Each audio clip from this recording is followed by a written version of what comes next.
Bueno, buenas noches a todos nuevamente. Esta sería la cuarta charla de CIEPERM, de capacitaciones que estamos dando los lunes. En esta oportunidad, las últimas tres estuvieron enfocadas a lentes esclerales, perdón, las últimas dos a esclerales, y en este caso está enfocado al manejo óptico de lentes esclerales.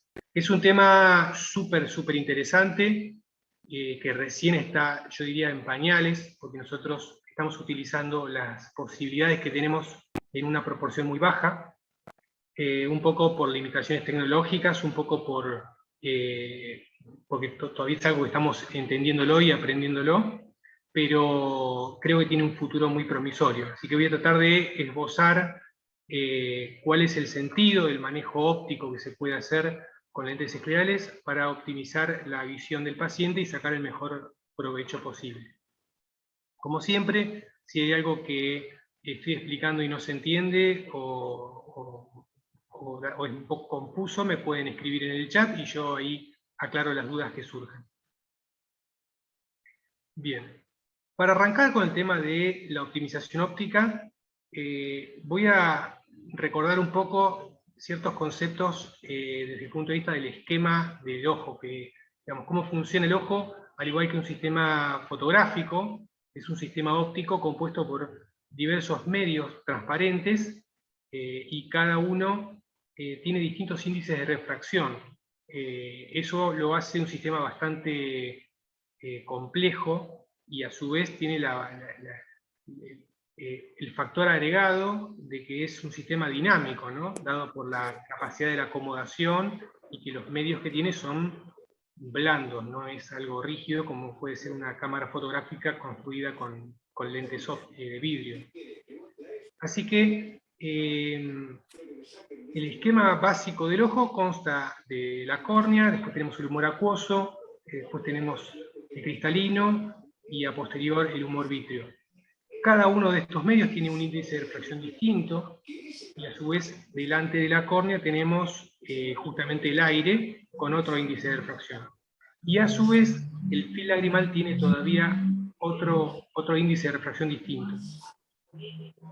Ahí se escucha un sonido de fondo. Si hay alguien que tiene algún sonido en el ambiente, si puede silenciar el micrófono, que va a ayudar a que se entienda mejor. Gracias. Entonces, cuando la luz atraviesa la córnea, interactúa con un montón de superficies con distintos índices. Esto ya es bastante complejo en una córnea regular, que tiene una superficie bastante homogénea.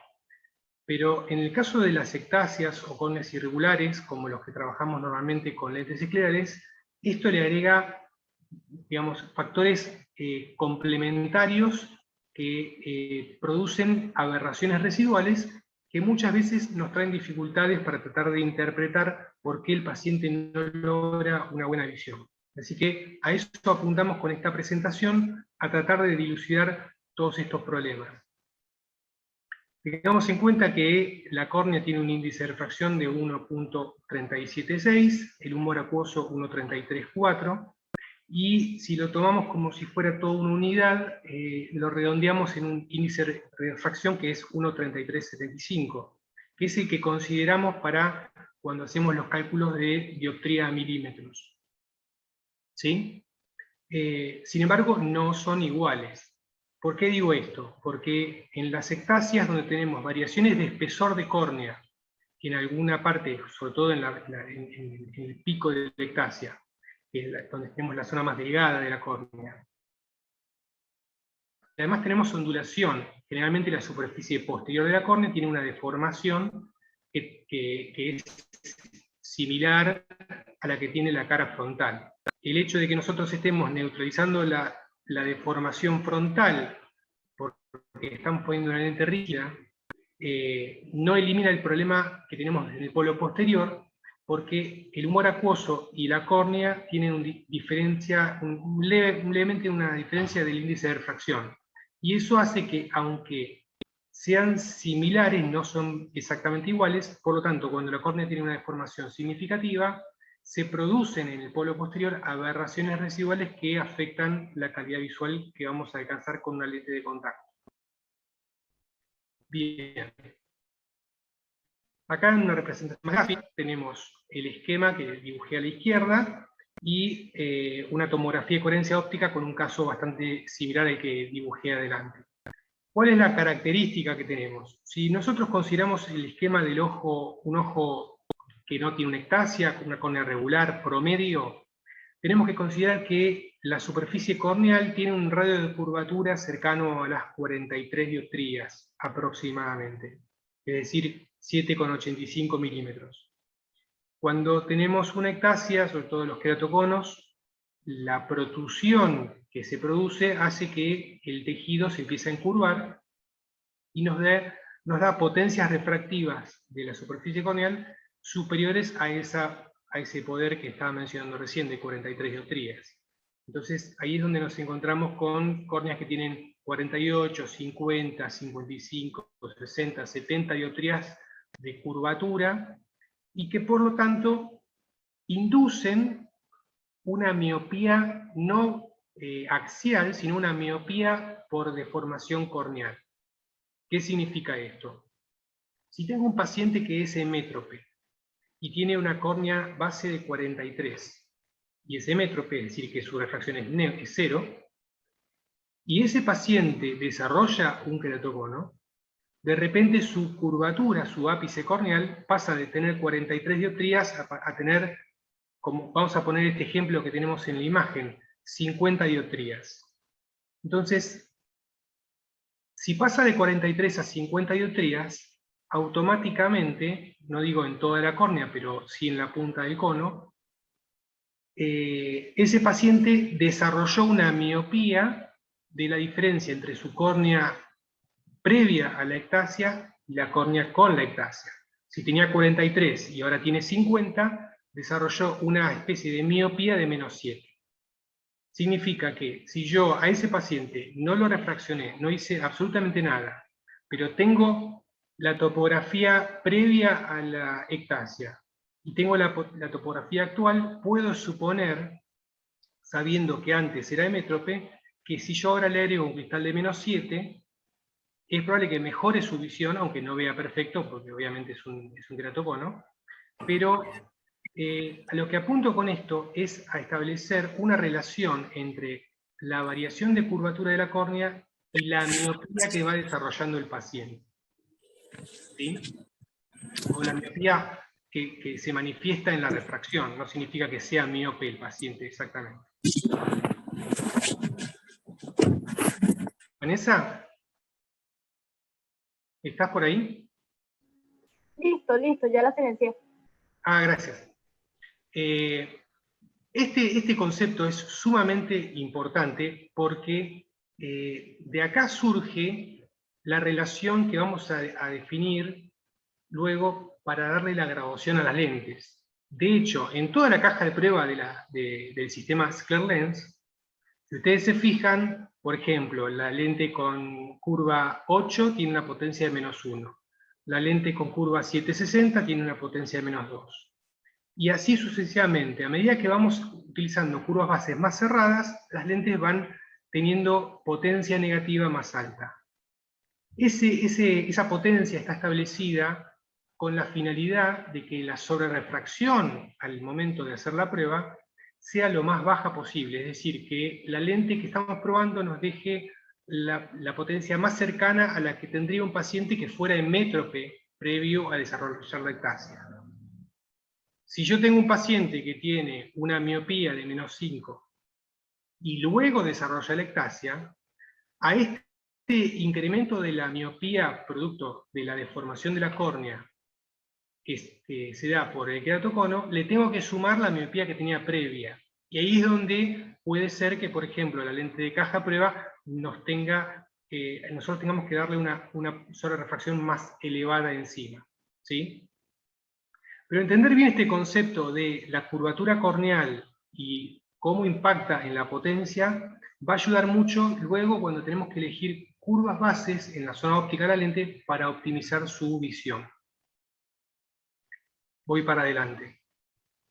En este caso tenemos una córnea post-cirugía refractiva que tiene en la zona central un aplanamiento muy significativo, tiene 33 dioptrías, eso es decir, 10,12 milímetros. Si yo voy a adaptar una lente de contacto escleral, lo que voy a buscar es que la superficie posterior, la curva base de la zona óptica, trate de tener un alineamiento, una similitud con la curvatura de la zona óptica que tiene la córnea.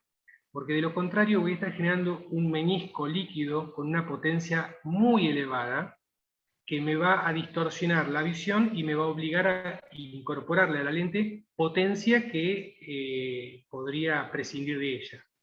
¿Por qué manifiesto esto? Y yo en este caso, que tiene 33 dioptrías en el centro, y es una córnea post-cirugía refractiva, es decir, que no tiene una altura sagital muy elevada, le adapto una lente con curva base 8, por ejemplo, 8 milímetros, es decir, 42 dioptrías, digamos, esa lente va a tener una ságita bastante baja. Lo que voy a estar formando es un lago en el centro, un menisco positivo entre las 42 dioptrías de la curva base de la lente y las 33 dioptrías que tiene en el centro de esa córnea, ¿sí? Tengo una lente líquida de 9 dioptrías. Por lo tanto, si este paciente necesitaba que la córnea tuviera 33 dioptrías para y yo le coloco una lente que le forma un menisco líquido de más 9, le voy a tener que incorporar a la lente que le voy a adaptar una potencia de por lo menos menos 9 para neutralizar ese menisco líquido. Y además le tendré que agregar la refracción que le hacía falta, ¿sí? Es decir, que esas 9 dioptrías líquidas que van a estar atrapadas entre la lente y la córnea, me van a obligar a adaptar una lente que va a ser más gruesa, porque le voy a tener que poner un menos 9 para neutralizarlo, y a su vez la luz, cuando va a atravesar todo ese sistema, va a generar un montón de aberraciones que van a afectar y a deteriorar la calidad visual del paciente. Entonces, en un caso como este, es donde entran a jugar las lentes de geometría revertida, donde yo puedo optar por una curva base muy plana, que me permita tener un fill lagrimal, un clearance, un espesor de clearance relativamente homogéneo, es decir, la lente líquida que voy a formar entre la curva base de la lente y la superficie corneal va a ser lo más neutra posible, y por lo tanto la potencia de la lente seguramente estará en valores muy bajos. ¿Sí? Bien. Entonces, ¿cuál es la curva base más adecuada? Porque, digamos, ahí estuve optando por la curva base cercana al centro de curvatura de la córnea. En otro caso, puedo optar por el mapa de elevación. Sin embargo, si yo tengo un paciente que fue operado, un paciente alto miope, y fue operado con una lente intraocular, por lo tanto, tiene una curvatura corneal, producto de queratocono, de 60 dioptrías, y fue intervenido y le puse una lente intraocular que le corrige casi toda la miopía que tenía, cuando yo adapte una lente de contacto para neutralizar el queratocono, me voy a encontrar con que tiene por ahí una lente que le está neutralizando un negativo muy alto. Y por lo tanto, a la lente que yo le adapte le voy a tener que poner una graduación positiva bastante elevada. Entonces ahí empiezo a jugar si me conviene modificar la curva base de la lente para generar un menisco líquido que me neutralice parte de la potencia que yo voy a tener que incorporar a la lente para que no me genere demasiado espesor. Es decir, que la curva base más adecuada siempre va a ser un punto de equilibrio que buscamos entre el espesor del lente, la calidad visual y el clearance.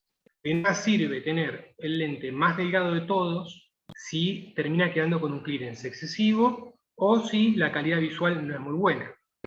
Es decir, siempre que arreglemos algo vamos a desarreglar otra cosa, y por lo tanto de ahí se trata que esto es un tema de equilibrio, de buscar el punto intermedio que optimice las tres situaciones: el espesor, el clearance y la calidad visual. Bien, ¿cómo se hace esto? Bueno, para eso en el sistema de ScleroLens nosotros podemos optar por modificar la curva base de la lente y que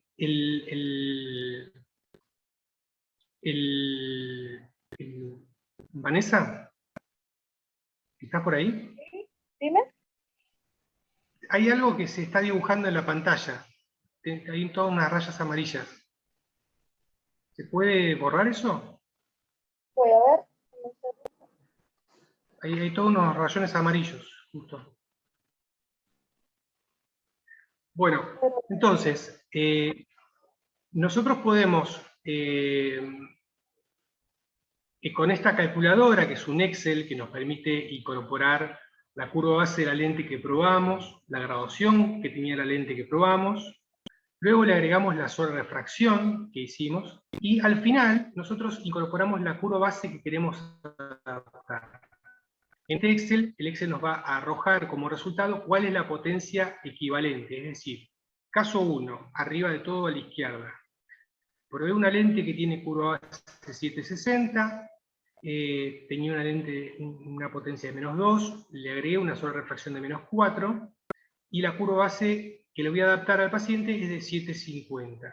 Abajo, señalado en un círculo colorado, tenemos que la potencia equivalente es de -650. Vamos a suponer que el mismo caso, la misma lente de prueba, la misma sobrerefracción, pero yo en lugar de adaptarle una lente con curva base 750, le adapto una lente con curva base 8, que es la plantilla que está a la derecha arriba. Y ahí tenemos como resultado que nos da -350. Continuamos, abajo a la izquierda, en vez de utilizar curva base 8, utilizamos una curva más plana, 850. Y ya llegamos a una potencia de la lente de -1.25.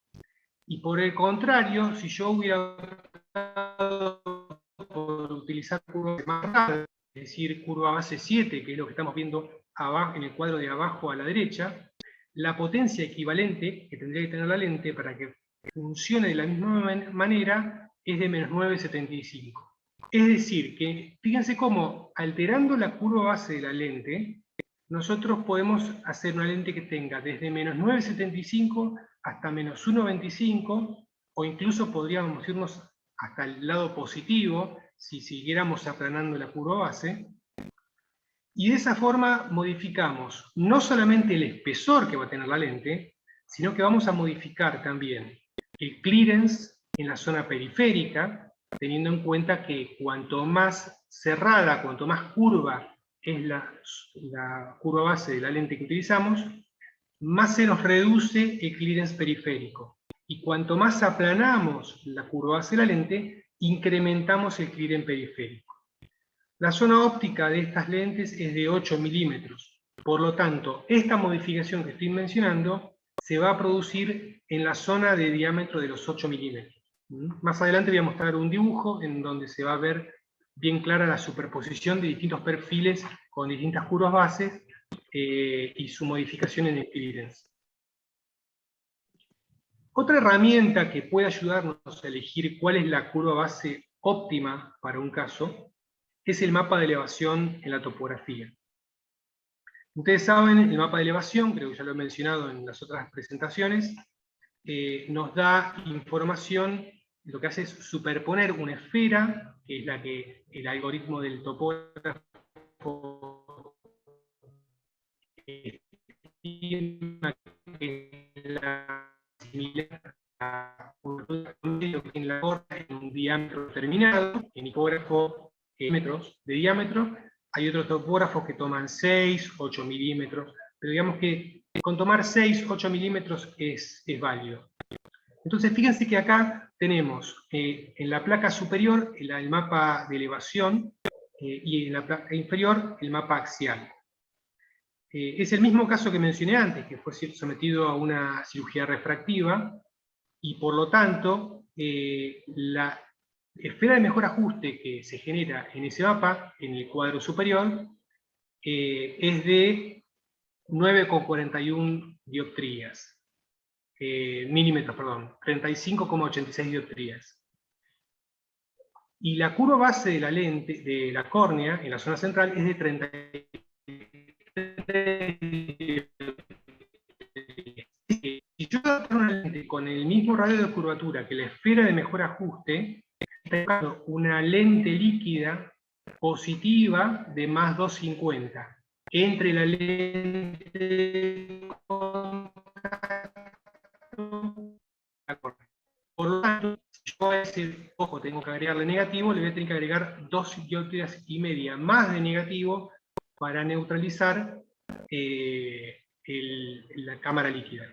Ahí estoy leyendo que se cortó y no se entendió bien. ¿Ahora me escucha mejor? Sí, ahora sí. Bien, voy de vuelta con esto. En un caso como este, donde la cirugía refractiva dejó la córnea tan plana, la esfera de mejor ajuste para este caso da 9,41 milímetros por pulgada.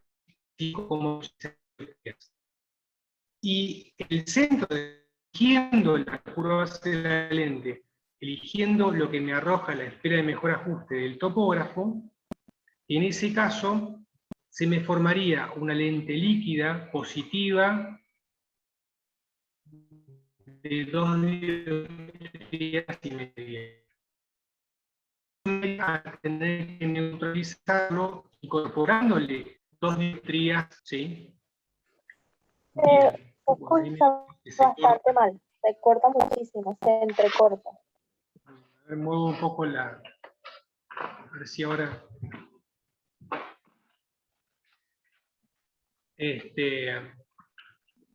Bueno, el concepto al que iba con eso es que tengo que buscar una curvatura que no me genere una cámara líquida con una graduación excesivamente alta que me obligue a tener que neutralizarla posteriormente. Y en este caso es la situación opuesta a la anterior. Acá hacía falta incorporar a la lente graduación positiva, es una córnea con una ságita muy baja, por lo tanto se nota claramente el perfil doble, donde la zona óptica de 8 milímetros, que es la que está delimitada por las dos líneas, las dos flechas en el centro, tiene una curvatura más cerrada, con un radio de curvatura menor, digamos, para generar un menisco líquido positivo y de esa forma reducir la potencia positiva que hace falta incorporar de la lente.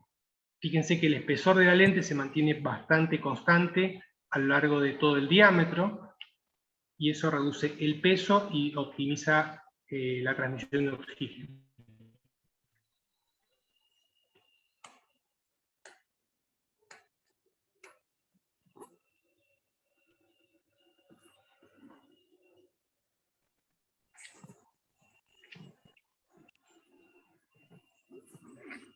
Espérate que no pasa la...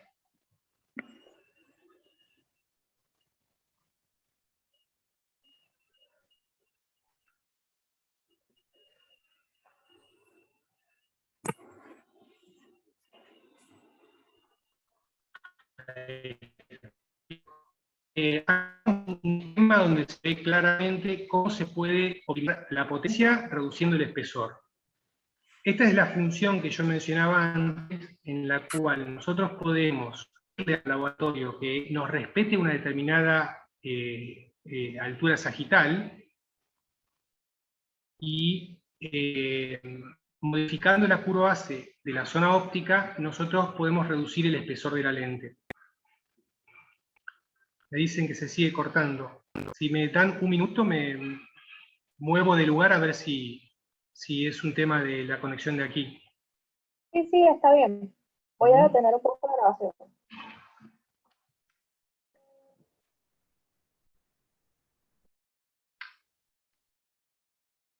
Bien. Como mencionaba antes, entonces, una de las funciones que tiene esta lente es que nosotros podemos controlar la zona óptica por un lado, independientemente de la altura sagital de la lente.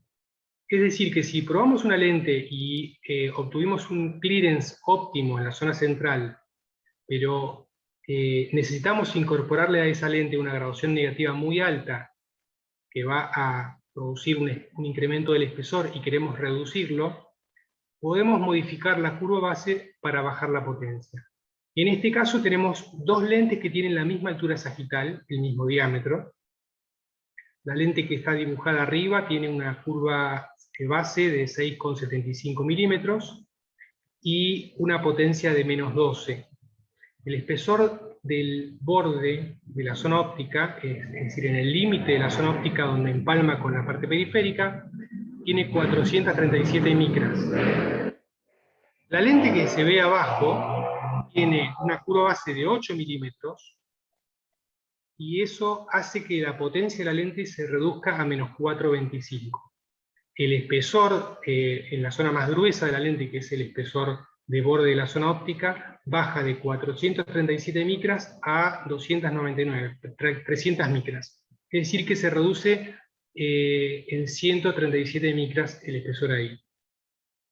Esta reducción de espesor no solamente mejora la oxigenación, sino que también contribuye a que la variación de curvatura en la superficie frontal sea más suave entre la zona óptica y la zona periférica. Esta pequeña sutileza muchas veces ayuda a que el paciente, cuando parpadea, sienta más confortable la lente, porque siente que no hay un escalón que le pueda estar generando ese borde donde termina la zona óptica de la lente. Bien, yendo un poco a lo que son las aberraciones residuales que se hacen presentes en casi todas las ectasias, tenemos que tener en cuenta lo que mencionaba antes sobre la variación de los espesores. Fíjense acá en la tomografía que se ve a la derecha, tenemos una córnea con un espesor de centro muy reducido en la zona del pico de curvatura. Es decir, que la variación de espesor ya de por sí afecta la óptica de la córnea. Vamos a tener distinta potencia por la variación del espesor. Además tenemos la córnea inclinada, que está desplazada hacia abajo el pico, y por lo tanto tenemos una zona más plana arriba y más curvada abajo. Este patrón de desplazamiento inferior, con curvatura abajo y aplanamiento arriba, produce un incremento de aberración de coma significativo. Y a su vez, tenemos que tener en cuenta que en conos muy pronunciados y centrados, bastante centrados respecto a la pupila, donde tenemos curvaturas muy cerradas en la zona central, fíjense en la topografía de este caso, que tenemos 71 dioptrías, 65 en el eje vertical, en la zona que está dentro y al centro de la pupila, y a medida que nos alejamos un poco y vamos llegando al borde de la pupila, ya tenemos curvaturas de 45 o 53 dioptrías. Es decir, que desde el centro hasta donde termina el diámetro de la zona óptica de la pupila, tenemos una reducción de curvatura de alrededor de 10 o más dioptrías. Esa variación de curvatura que se da producto de la elevada excentricidad que se manifiesta de la córnea, genera un incremento de aberración esférica significativo. Y esto no es un tema menor porque afecta de una manera dramática la calidad visual del paciente, incluso aunque nosotros coloquemos una lente de contacto arriba. Si nosotros colocamos una lente escleral o una lente rígida, vamos a estar neutralizando aberraciones de la cara frontal, pero siguen quedándonos sin corregir aberraciones producidas por la córnea posterior, digamos. Al respecto de ello, tenemos que tener en cuenta que la córnea, normalmente una córnea una córnea regular, no ectásica, tiene generalmente una leve tasa de aberración esférica positiva.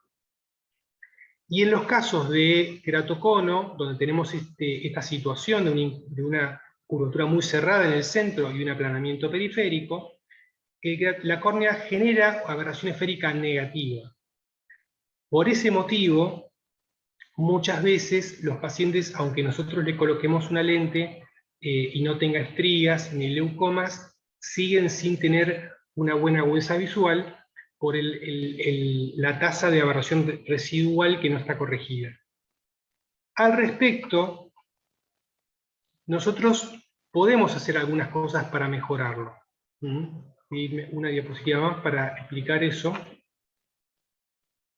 Ahí está. Si nosotros utilizamos lentes con graduación negativa, la lente con graduación negativa induce un poco de aberración esférica negativa. Si utilizamos lentes con graduación positiva, inducimos aberración esférica positiva. Entonces, si nosotros tenemos un paciente con un queratocono tipo pezón, con un incremento de aberración esférica significativo, cuanto nosotros aplanemos la zona central y le incorporemos menos graduación negativa, tenemos más chances de generar una aberración positiva con la lente que neutralice el exceso de aberración negativa esférica que se produce en la córnea. Todo esto es materia cuantificable si uno, digamos, trabaja con un aberrómetro. Si no trabajamos con aberrómetro, el método que nos queda para detectar si hay forma de mejorar la visión a un paciente es tratar de hacer una prueba diferenciada con distintas curvas bases y distintas potencias. Entonces, si nosotros hacemos una prueba y el paciente no obtuvo una buena visión, y vemos que no lo podemos mejorar con una sobrerefracción, podemos probar otra lente que tenga una curva base significativamente más plana y verificar si no tenemos un resultado óptico superior. A veces es simplemente cuestión de modificar la curva base y la potencia para generar aberraciones que neutralicen de una mejor forma las aberraciones que tiene esa propia córnea. Yo hace poco tuve un caso, un paciente que tenía una lente post-trasplante y tenía que renovarla. Como yo veía que el clearance estaba muy cerquita, se la quise subir un poco, le modifiqué 0,10 milímetros la curva base de la lente, para subirla un poco, unas 50-60 micras. La lente que él tenía en uso era más 0,50, y cuando yo hice esa compensación de curva, me quedó neutra. El resultado es que cuando le entregué la lente, el paciente, si bien llegaba a ver la misma cantidad de filas, manifestaba que no veía con el mismo contraste y la calidad visual que tenía con su lente anterior.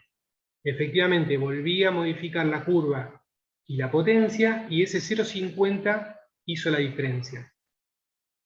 Lo que quiero decir con esto es que no siempre el tema de la visión está relacionado únicamente a la graduación que le estoy incorporando, sino que hay que ver estos factores, la cámara de lágrima, la aberración que se produce en la córnea y la aberración que inducimos con la lente, si nosotros encontramos una forma de neutralizarlo. Si tenemos disponible un aberrómetro y podemos verificar si lo que me está quedando sin corregir arriba de la lente es aberración esférica negativa o positiva, en base a ello, bueno, podemos saber si podemos mejorarlo aplanando o curvando más la lente.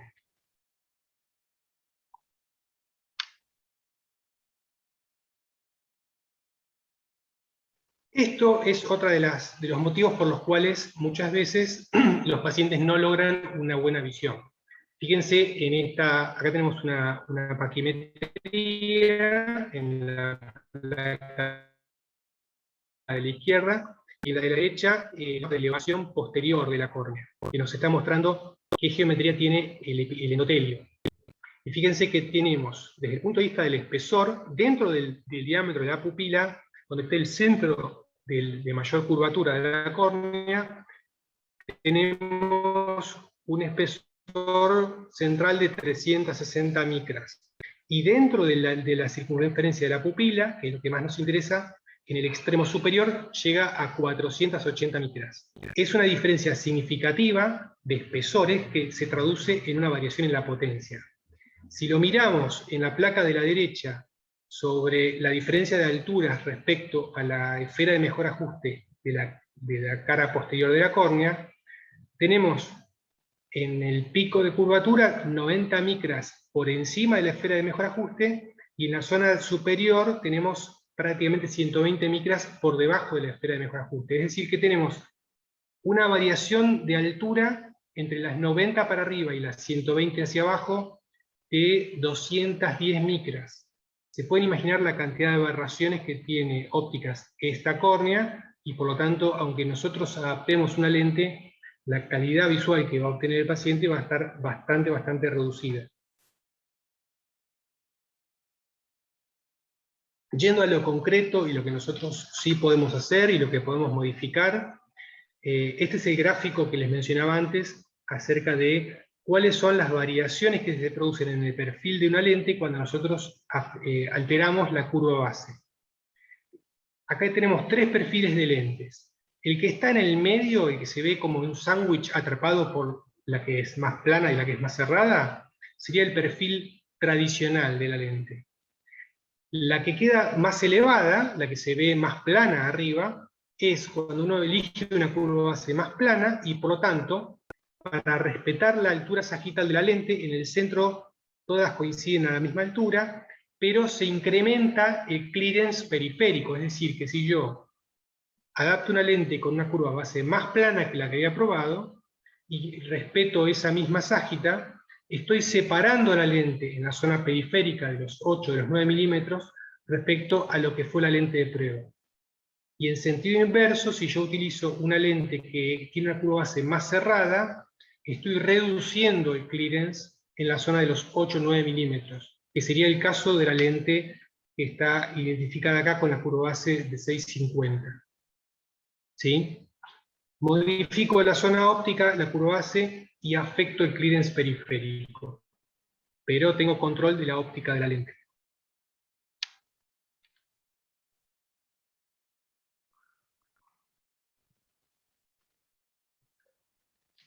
Bueno, por último, para ir cerrando, acá tenemos otra tomografía de coherencia óptica. Estas tomografías me las facilitó Nora Robledo, de México, una gentileza que tuvo. Ella trabaja con un equipo que es el Anterion, que tiene una definición muy buena, como estamos viendo. Y fíjense, dentro del diámetro de la zona óptica, de la pupila, cómo está deformada esa córnea y cómo va a producir aberraciones. Casi que tiene más deformaciones del lado interno que del lado externo.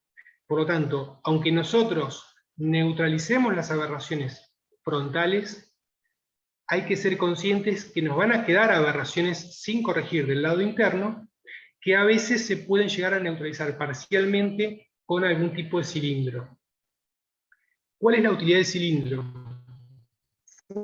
Fundamentalmente, cuando tenemos un cono descentrado, combinación completa, suele aparecer, además de la aberración esférica que mencionaba antes, aberración de coma, que se manifiesta, bueno, con una sombra desplazada, pero concretamente la aberración de coma muchas veces se puede llegar a suplir parcialmente con una aberración cilíndrica. Generalmente aparece como un cilindro vertical, en 80, 90, 100 grados, 110 grados, que nos permite neutralizar parte de la aberración producida por la aberración de coma. Entonces, cuando tenemos este tipo de patrones, más allá de la prueba que hacemos y la refracción esférica, conviene buscar si no hay algún cilindro vertical que nos ayude a optimizar un poco más la agudeza visual que puede alcanzar ese paciente. Y de ser así, bueno, ahí tendríamos que analizar la geometría escleral para ver cómo vamos a estabilizar esa lente para que ese cilindro que vamos a incorporar en la superficie frontal de la lente se pueda estabilizar adecuadamente. Entonces, como conclusiones, siempre conviene optar por la curva base que genere el clearance más homogéneo y que reduzca la potencia. Realizar pruebas con lentes de diferente potencia y curvatura para verificar cuál neutraliza mejor las aberraciones residuales. Y definir la ságita y luego ordenar la lente, la curva base deseada, indicando cuál es la ságita a alcanzar. Es decir, que si yo proveo una lente, vamos a suponer la lente número 3 de la caja prueba, 760 de curva base, diámetro 15,5, y el clearance central es adecuado, pero necesito que la curva base sea mucho más plana, Lo que voy a hacer es indicarle al laboratorio que quiero que la lente tenga esa misma ságita, pero con la curva base que yo necesito. Y el laboratorio va a modificar en la zona periférica la lente para alcanzar la misma ságita que tenía la lente de prueba, modificando la curva base de la lente. Ese es un poco el manejo de la zona óptica con este tipo de lentes, y las cosas que nosotros conocemos como lo es trabajar con un aberrómetro o con lentes freeform, que sin dudas es lo que se viene a futuro, digamos, ¿no? En Estados Unidos ya hay laboratorios que están ofreciendo el servicio de lentes personalizadas con control de aberraciones por freeform, y es algo sumamente interesante que va a proporcionar un nivel de visión superior a los pacientes en la medida que tengamos acceso a la tecnología y que lo entendamos bien su funcionamiento para poder neutralizar las aberraciones. Bueno, ahora sí, dejo libre para preguntas. Me salí un poco trabado porque estaba preocupado porque no se escuchaba, y es un tema medio abstracto, medio técnico, así que si hay alguna duda, si alguien quedó con algo medio confuso, podemos aprovechar para sacarnos las dudas.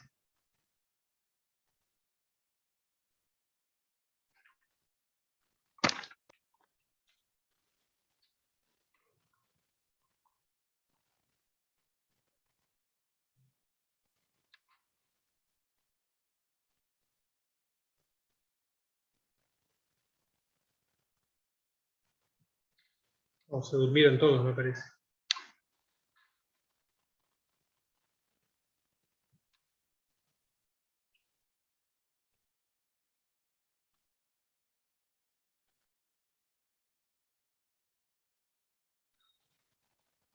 Bueno, ahí Carlos Quirós pregunta, ¿qué rol juega el espesor de la lente?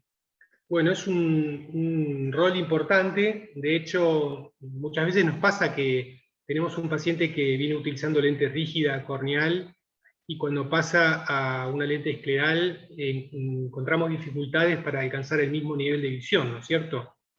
Y eso un poco se explica porque los espesores de las lentes rígidas corneales son significativamente inferiores a los de una lente escleral.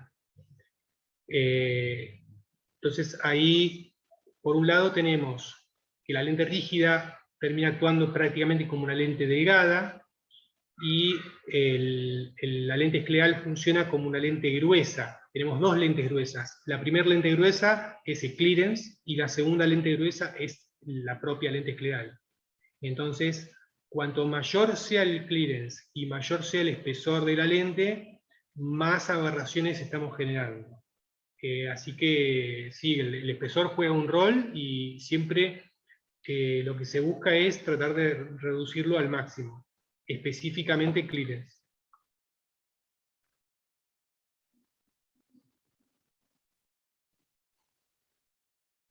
En los casos donde hay una lente intraocular, tórico, y tenemos córnea con ectasia,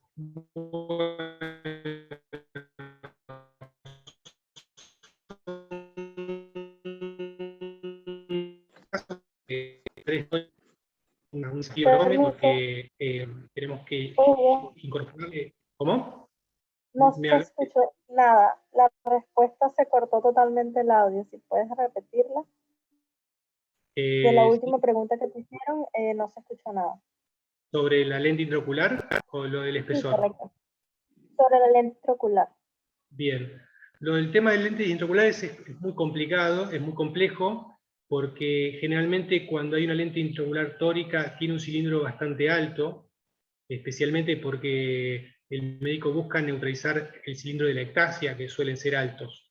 Entonces, el cilindro que hay que incorporar a la lente es bastante fuerte, y por lo tanto es crítico el mantenimiento del eje de la lente. Así que ahí las precauciones que hay que tomar son fundamentalmente revisar bien cuál es el eje de anclaje de la lente, para que cuando ordenemos la lente se estabilice en el eje óptimo donde hace falta corregir.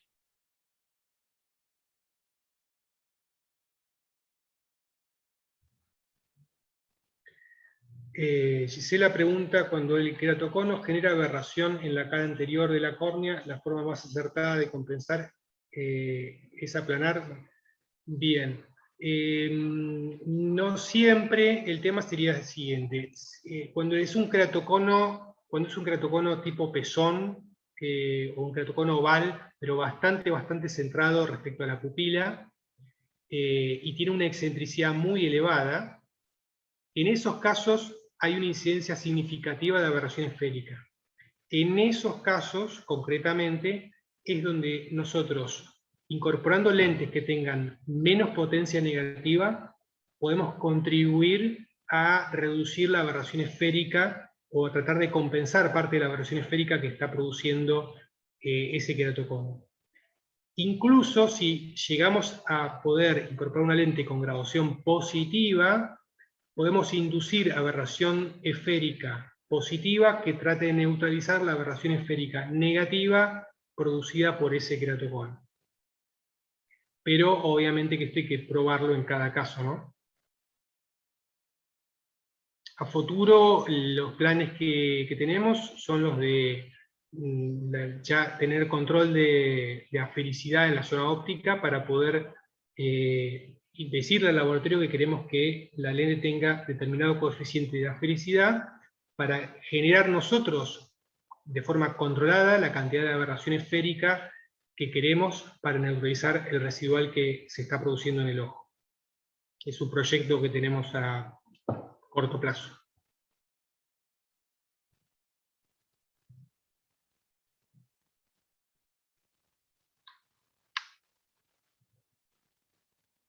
Bien. Bueno, Vanessa, me parece que ahí ya quedamos sin preguntas. Hay una pregunta que faltó que dice, la hizo Dail Trombeta. ¿Puede pasar que un cambio de apoyo en esclera genere aberraciones que empeoren la visión? Sí, puede pasar que un cambio en el apoyo de la esclera genere... ¿Puede pasar que un cambio de apoyo en esclera genere aberraciones que empeoren la visión? Sí, puede pasar. Pongo un ejemplo. Imaginemos que el paciente tiene una esclera casi esférica y nosotros le adaptamos una lente y le damos tonicidad. Permiso. La lente, como tiene tonicidad, la esclera es casi esférica, se va a deformar tratando de quedar parecida a esa esclera, y por lo tanto se puede flexionar la zona óptica, y por lo tanto puede reducir la agudeza visual. Y en el mismo sentido hiperinverso puede ocurrir también. Podemos estar adaptando una lente con escasa toricidad en una esclera que necesita más toricidad, y por lo tanto la lente se termina flexionando, y esa flexión afecta la calidad visual.